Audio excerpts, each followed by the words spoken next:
नमस्कार दोस्तों, स्वागत है आप सभी का एक बार फिर से आपके अपने YouTube channel GK search engine पर। आज है 9 अक्टूबर और 9 अक्टूबर से रिलेटेड राजस्थान करंट अफेयर्स के जितने भी इंपॉर्टेंट क्वेश्चन हैं सभी हम इस वीडियो में डिस्कस करने वाले हैं। तो पूरा वीडियो बहुत ध्यान से देखें और वीडियो के एंड में मैं आपसे क्वेश्चन पूछूंगा जिसका आंसर आपको कमेंट बॉक्स में देना है। कल के वीडियो में मैंने आपसे क्वेश्चन पूछा था जो था राजस्थान में भूजल प्रबंधन के लिए अत्याधुनिक हेलीबोन सर्वे तकनीक का शुभारंभ कहां से किया गया था। तो इसका सही आंसर आपको कमेंट बॉक्स में देना था। तो राजस्थान में भूजल प्रबंधन के लिए हेलीबोन तकनीक सर्वे का शुभारंभ किया गया था जोधपुर से। तो बी ऑप्शन यहाँ पर बिल्कुल सही था। जिन दोस्तों ने बी ऑप्शन कमेंट बॉक्स में सही जवाब दिया उनको हार्दिक शुभकामनाएं। हेलीकॉप्टर की सहायता से हवा में रखे गए उपकरणों के जरिए जमीन के अंदर 500 मीटर तक की 3D इमेज को सामने रख भूजल की स्थिति का पता लगाने वाली हेलीबोन तकनीक के सर्वे की शुरुआत है वो जोधपुर से की गई है। पूरे देश में पायलट प्रोजेक्ट के तौर पर पहले चरण में 3 राज्यों के 15 जिलों में 1 लाख स्क्वायर किलोमीटर क्षेत्र में सर्वे किया जाएगा। केंद्रीय जल शक्ति मंत्री गजेंद्र सिंह शेखावत और पृथ्वी विज्ञान मंत्री डॉक्टर जितेंद्र सिंह ने 6 अक्टूबर को भूजल प्रबंधन के लिए अत्याधुनिक हेलीबोन सर्वे तकनीक का शुभारंभ किया था। राजस्थान के साथ गुजरात, पंजाब और हरियाणा के लिए इसको चुना गया है और इसकी शुरुआत है वो राजस्थान के जोधपुर से की गई है। चलिए स्टार्ट करते हैं आज के करंट अफेयर्स। पहला क्वेश्चन है, राजस्थान में कितने जिलों की पेयजल गुणवत्ता जांच प्रयोगशालाओं को NABL एक्रीडिशन मिला है। तो आपको बता दें कि राजस्थान की 30 जो पेयजल गुणवत्ता जांच प्रयोगशालाओं को NABL एक्रीडिशन मिला है। तो ए ऑप्शन यहाँ पर बिल्कुल सही है। आइए जानते हैं इंपॉर्टेंट फैक्ट। तो 5 अक्टूबर को राजस्थान के जो जलदाय मंत्री है डॉक्टर BD कल्ला उनके द्वारा बताया गया है कि राजस्थान के 30 जिलों के जिला स्तरीय पेयजल गुणवत्ता जांच प्रयोगशालाओं को NABL एक्रीडिशन यानी national accreditation board for testing and calibration laboratories मिला है। इसके अलावा अगर बात की जाए तो राजस्थान में जन स्वास्थ्य अभियांत्रिकी विभाग PHD के जो 33 जिलों में 30 जिला मुख्यालयों पर कार्यरत जिला स्तरीय पेयजल गुणवत्ता जांच प्रयोगशाला है उनको NABL एक्रेडिशन का कार्य पूरा किया गया है। तो देश में NABL जांच प्रयोगशालाओं के प्रमाणीकरण के लिए एक राष्ट्रीय स्तर की स्वतंत्र संस्था है। इसके द्वारा ISO IEC 17025 के तहत परीक्षण प्रयोगशालाओं को NABL प्रमाणीकरण दिया जाता है। यह संस्था भारत सरकार में क्वालिटी काउंसिल ऑफ इंडिया के तहत स्थापित है जो लेबोरेटरीज के NABL एक्रेडिशन के लिए परफॉर्मेंस ऑडिट के बाद प्रमाणीकरण करता है। नेक्स्ट यहाँ पे क्वेश्चन है, जूनियर विश्व कप शूटिंग चैंपियनशिप में जयपुर के निशानेबाज विवान कपूर ने शॉट गन ट्रैप टीम स्पर्धा में कौन सा पदक जीता है। तो विवान कपूर ने शॉट गन ट्रैप टीम स्पर्धा में जीता है रजत पदक। तो बी ऑप्शन यहाँ पर बिल्कुल सही है। यह है विवान कपूर और इनका संबंध है वो जयपुर से है, निशानेबाज है और इन्होंने जूनियर विश्व कप शूटिंग चैंपियनशिप में रजत पदक जीता है। आइए जानते हैं इंपॉर्टेंट फैक्ट। तो जूनियर विश्व कप शूटिंग चैंपियनशिप में जयपुर के निशानेबाज विवान कपूर ने शॉट गन ट्रैप टीम स्पर्धा में रजत पदक जीता है भारत के लिए। विवान कपूर ने गुजरात के बख्तियारुद्दीन तथा हरियाणा के शार्दुल विहांग तक ये सफलता हासिल की है। भारतीय तिकड़ी ने हालांकि स्वर्ण पदक जीतने का मौका था लेकिन गंवा दिया।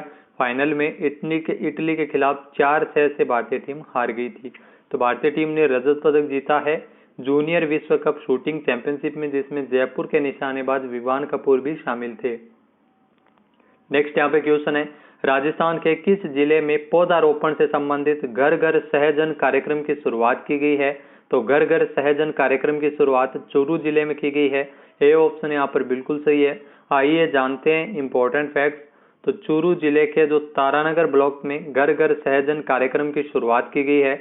मटका पद्धति से पौधारोपण से राष्ट्रीय स्तर पर चर्चा में आए चूरू जिले के तारानगर ब्लॉक में एक और नवाचार किया है।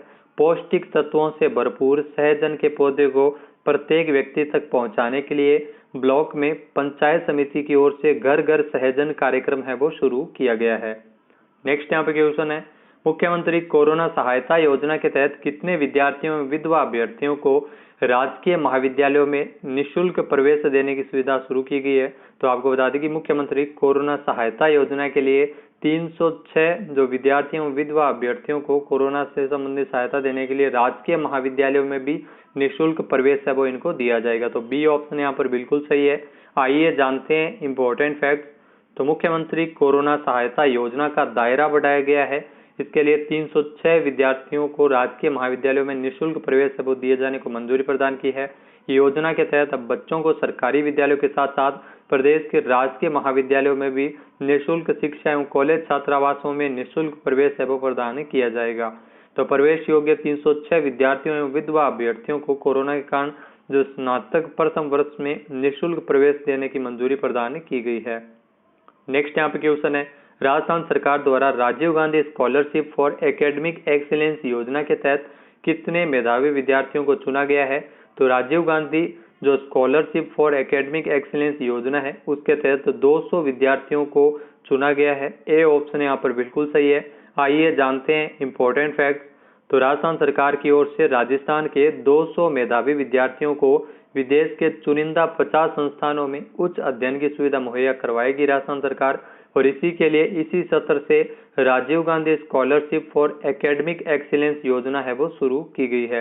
इसके लिए 22 अक्टूबर से आवेदन है वो किए जा सकेंगे। हर साल 200 मेधावी विद्यार्थियों में से 30% छात्राओं के लिए आरक्षित किए करते हुए कुल 60 छात्राओं को इस अध्ययन के लिए सुविधा है वो उपलब्ध करवाई जाएगी। तो टोटल 200 मेधावी विद्यार्थियों का चयन है वो इस योजना के लिए किया गया है। तो उच्च शिक्षा राज्य मंत्री भंवर सिंह भाटी ने बताया कि मुख्यमंत्री अशोक गहलोत द्वारा पूर्व प्रधानमंत्री स्वर्गीय राजीव गांधी की जयंती के अवसर पर 20 अगस्त को इस योजना की घोषणा है वो की थी।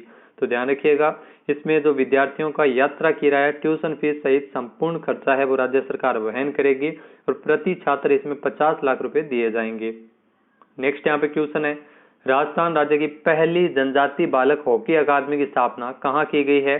तो राजस्थान राज्य की जो पहली जनजाति बालक हॉकी अकादमी की स्थापना उदयपुर में की गई है। ए ऑप्शन यहाँ पर बिल्कुल सही है। इंपॉर्टेंट क्वेश्चन है, आने वाले एग्जाम में ये जरूर पूछा जा सकता है। आइए जानते हैं इंपॉर्टेंट फैक्ट। तो राजस्थान की जो पहली जनजाति बालक हॉकी अकादमी की स्थापना उदयपुर में की गई है। इसका शुभारंभ जो है वो विश्व जनजाति दिवस के अवसर पर 9 अगस्त को मुख्यमंत्री अशोक गहलोत द्वारा किया गया था।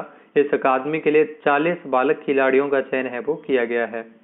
नेक्स्ट यहाँ पे क्वेश्चन है, हाल ही में टोक्यो ओलंपिक खेलों में भारतीय दल में राजस्थान के कितने खिलाड़ियों ने भाग लिया था। तो टोक्यो ओलंपिक खेलों में भारतीय दल में राजस्थान के 4 खिलाड़ियों ने इसमें हिस्सा लिया था। तो बी ऑप्शन यहाँ पर बिल्कुल सही है। आइए जानते हैं इम्पोर्टेंट फैक्ट। तो टोक्यो ओलंपिक खेलों में भारतीय दल से 4 खिलाड़ियों ने इसमें हिस्सा लिया था। कौन कौन है? अपूर्वी चंदेला, दिव्यांश सिंह पंवार, भावना जाट और अर्जुन लाल जाट। तो इम्पोर्टेंट क्वेश्चन है, एग्जाम में, आने वाले एग्जाम में जरूर पूछा जा सकता है। खास बात यह है कि इनमें जो किसी भी खिलाड़ी ने मेडल नहीं जीता था। आइए जानते हैं इस टोक्यो ओलंपिक में इनकी स्थिति क्या रही थी। तो अपूर्वी चंदेला जो जयपुर से है, इन्होंने निशानेबाजी में ये 36वें स्थान पर रही थी। 10 मीटर एयर राइफल कैटेगरी में इन्होंने भारत का प्रतिनिधित्व किया था निशानेबाजी में। इसके अलावा दिव्यांश सिंह पंवार वो भी जयपुर से ही हैं और इन्होंने निशानेबाजी में ये 32वें स्थान पर रहे थे 10 मीटर एयर राइफल कैटेगरी में। भावना जाट जिन्होंने जो वुमेन्स 20 किलोमीटर रेस वॉकिंग में भारत का प्रतिनिधित्व किया था, जो राजसमंद से है और 32वें स्थान पर रही थी प्रतियोगिता में। अर्जुन लाल जाट ये भी जयपुर से ही है, इन्होंने नौकायन में भारत का प्रतिनिधित्व किया था, 11वें स्थान पर रहे थे। इसके अलावा अगर बात की जाए टोक्यो ओलंपिक की, तो इसका आयोजन 23 जुलाई से 8 अगस्त तक किया गया था। भारत ने इसमें एक गोल्ड मेडल के साथ टोटल 7 मेडल जीते थे। बात कर लेते हैं नेक्स्ट यहाँ पे क्वेश्चन है, हाल ही में रीन्यू पावर ने राजस्थान के किस जिले में 250 मेगावाट की सौर परियोजना शुरू की है। तो रीन्यू पावर द्वारा राजस्थान के जैसलमेर में 250 मेगावाट की सौर परियोजना की शुरुआत की गई है। ए ऑप्शन यहाँ पर बिल्कुल सही है। आइए जानते हैं इम्पोर्टेंट फैक्ट। तो रीन्यू पावर ने राजस्थान के जैसलमेर जिले में 250 मेगावाट की एक सौर परियोजना की शुरुआत की है। ये इंटर स्टेट जो ट्रांसमिशन सिस्टम ISTS और सौर ऊर्जा उत्पादन परियोजना SECI 3 है। इस परियोजना की कुल उत्पादन क्षमता 300 मेगावाट है, जिसे भारतीय सौर ऊर्जा निगम SECI द्वारा प्रतिस्पर्धी नीलामी के तीसरे भाग में रीन्यू पावर ने इसे प्राप्त किया था। तो रीन्यू पावर ने नीलामी में इसको प्राप्त किया था। जैसलमेर में 250 मेगावाट की सौर परियोजना की शुरुआत की गई है। नेक्स्ट यहाँ पे क्वेश्चन है, हाल ही में साल 2021 के लिए साहित्य का नोबेल पुरस्कार किसे मिला है? तो साहित्य का नोबेल पुरस्कार है वो साल 2021 के लिए अब्दुल रज्जाक गुरनाह को दिया गया है। तो बी ऑप्शन यहाँ पर बिल्कुल सही है। ये जो आपको तस्वीर में दिखाई दे रहे हैं यही है अब्दुल रज्जाक गुरनाह है और ये साल 2021 के लिए साहित्य का नोबेल पुरस्कार इन्होंने जीता है। आइए जानते हैं इंपॉर्टेंट फैक्ट।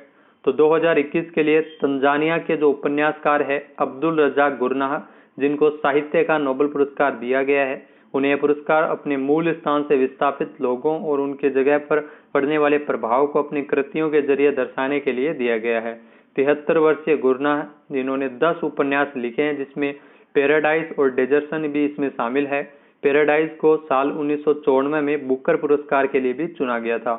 स्वीडिश अकादमी नोबेल पुरस्कार विजेता को 1 करोड़ स्वीडिश क्राउन देती है, जो तकरीबन $11,40,000 के बराबर होता है। तो अब्दुल रज्जाक गुरनाह जिनको साहित्य का नोबेल पुरस्कार मिला है, साल 2020 की अगर बात की जाए तो 2020 में साहित्य का नोबेल पुरस्कार है वो अमेरिकी कवयित्री लुइस ग्लुक को दिया गया था।